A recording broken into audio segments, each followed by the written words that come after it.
Hey, what's up, cats and kittens? And shout out to all my Cerebralites. It is me, the Cerebral Diva, and I'm back. But before we go another further, do yourself a favor, and while you're at it, do me a solid. Take a second to hit that subscribe button, and once you've done that, take another second to hit that tiny little bell, and that way you'll be kept in the loop.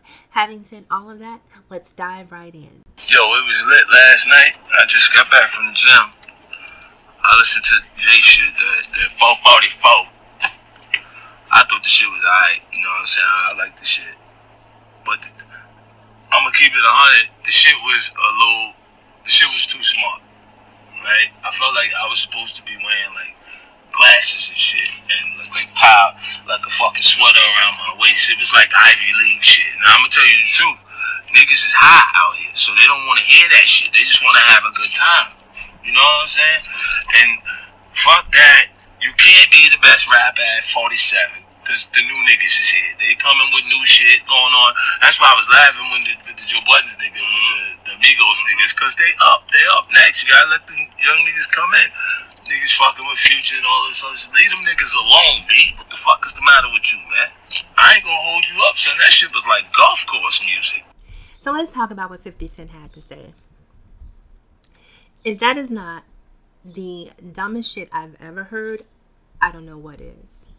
I don't know what is. And it's this mentality that 50 Cent has that keeps black people oppressed. When he says that Jay-Z's music is golf course music, first of all, it implies that black people aren't on the golf course when we are. We're on the golf course as well. And secondly, it implies that black people are incapable of learning. And he's like, N-words, I hate that. First of all, I hate the word, the N-word. You'll never hear me use that word on my channel just because I have such an aversion to it. So N-words is out here getting high. You know, what does that, that's all black people do is get high? I've never touched marijuana in my life. I've never had a drink of alcohol in my life. I'm black, last time I checked. So why is it that he has this fallacy or this belief that, you know, black people, the black culture is a monolith, that we all do the same things, all think the same things? There are some very intelligent people who are into hip-hop music, you know, and what Jay-Z did was challenge people. Yes, what he said may be above the level of understanding for a lot of people, but being above the level of understanding doesn't mean that those people are incapable of reaching that level of understanding. Here's the thing. When people say something I don't understand, when something happens that, you know, I feel like I need more information about, I do this little thing called research.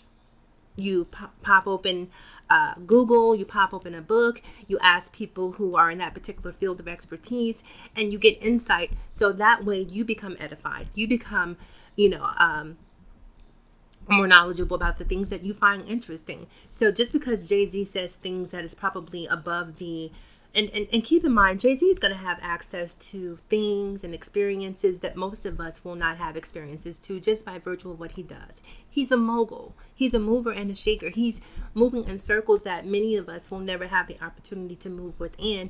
And what he's doing is coming back and bringing that information back to the people who don't have access to it. And why someone is insulted by that is beyond me. I think that what Jay-Z did was basically throw down the gauntlet and say to other MCs, look, it's time for us to elevate our consciousness. It's up to us to make, you know, our communities better, and stop talking about trapping, stop talking about, you know, popping molly, stop talking about popping bottles, stop talking about popping each other. Let's talk about something that's going to help our community grow. And certain people are very afraid of seeing the community grow. They want to keep you stagnated. They don't want to see you grow. 50 Cent isn't within that community anymore. So I don't even know how he can speak to the experiences of those people. And another thing that upsets me is when someone says, like I feel like black people in particular should be more upset about what 50 Cent said. Because now stick with me. I might get myself in a little bit of trouble. I might get myself in a little bit of trouble here, but just ride with me for a second. 50 Cent basically made a blanket statement that said black people are too dumb to learn. That is pretty much the underlying message of what he said when he calls Jay-Z's music golf music. That it's above the intelligence of black people. Black people are not erudite. We do not seek knowledge. We're incapable of a greater understanding. That to me is what I heard from the message of, you know, it's golf music. But Black people seem unbothered by this. People are focused on Rob Kardashian and Black China. That's what people are upset about. That's what's in the news. Black China and Rob Kardashian talking about their relationship. Why do people give a fuck about that? When, to me, what 50 Cent said is much more newsworthy, much more noteworthy. It's something that we should be paying attention to. Now, if 50 Cent had said something like, and this is where I'm going to get myself in trouble.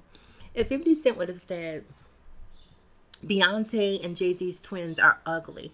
They're, if he would have insulted the kids that they had, it would have been the biggest headline, all over the world, all over the country. 50 Cent insults Beyonce. The Beehive would have came out. The news media would have came out. It would have been such big news. People would have been clamoring. The paparazzi would have been staked outside of his house. There would have been so much hubbub about him insulting Beyonce and the twins that you wouldn't be able to escape it. But when he insults the Black community as a whole, it goes right over our heads. People aren't really insulted by it, and no one says or seems to care about it. I really, really, really appreciate this 444 album. And 444, I should say. I really hope that it inspires other MCs, not just underground MCs, because it's not like conscious hip hop hasn't existed. It's not like Jay-Z reinvented the wheel, like he did something that hasn't been done before, because conscious hip hop has always been out there. It's just a matter of whether or not you seek that music out, because it doesn't get played on radio. And what Jay-Z did, being that he has the platform that he has, he basically brought conscious rap to mainstream radio, to the mainstream media. So it's not that he's done anything new. It's not that he's reinvented the wheel. It's not that he's, some pioneer in terms of conscious rap.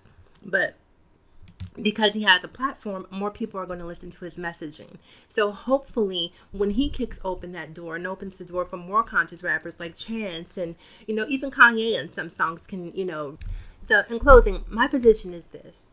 Nothing wrong with trap music, nothing wrong with party music, but there's enough of that out there. There is an abundance of that out there. We don't have enough conscious music. We don't have, especially given the current political climate, we need to be woke.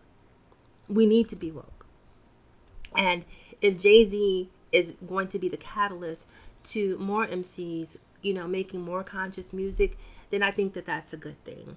Like I said before, I don't see anything wrong with trap music. Sometimes you need to get away. Sometimes you need to escape. And that's what that music is for. It's just to have a good time and to let your hair down. But sometimes you need to think. And sometimes you need to be present in the moment. And sometimes you need to think outside the box. And that's what 444 is for. And that concludes this episode. So remember to like, comment, subscribe, and please share if you feel so inclined. Remember to follow me across all social media platforms: Facebook, Instagram, Snapchat, and Twitter. Also remember, it is better to be pissed off than it is to be pissed on. And as always, in closing, people, remember to live better, love harder, and think smarter. It is me, the Cerebral Diva. I will talk to you guys again soon. Have a great day, and as always, thank you for listening.